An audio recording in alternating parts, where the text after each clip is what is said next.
Hello, I'm Phil Dourado, author of The 60-Second Leader. I want to give you one of 4 clips which all look at the subject of how you lead, innovation, creativity and mistakes.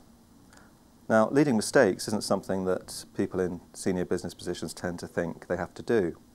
But let me tell you a quick story to illustrate what I mean. There's an art class of 4-year-olds. There's a little girl at the back concentrating really hard on what she's doing.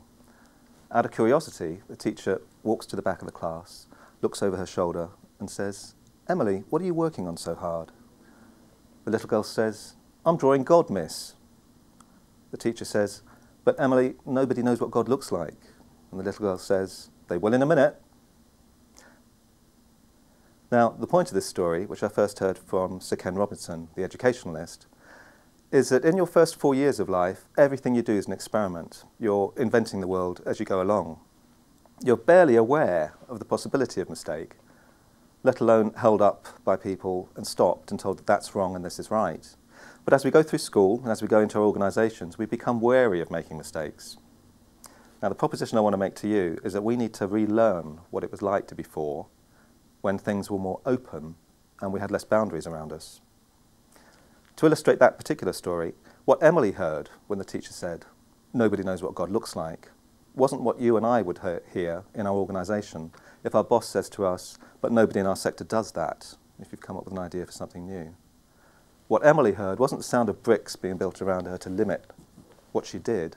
What Emily heard was, "Well, if nobody else has done this, I'll do it first because my guess is as good as anybody else's. My ideas are as valid as anybody else's."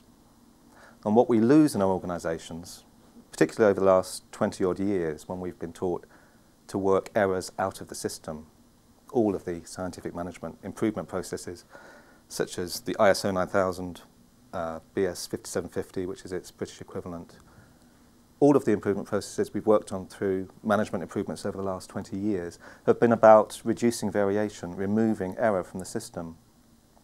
So my proposition to you is that if you're working within that framework, that way of thinking, every time you take steps to reduce mistakes and error, you're reducing creativity. And what are we all being asked to lead today in our organisations? Innovation and creativity. So you need to change your attitude to mistakes if you want to lead in a creative way.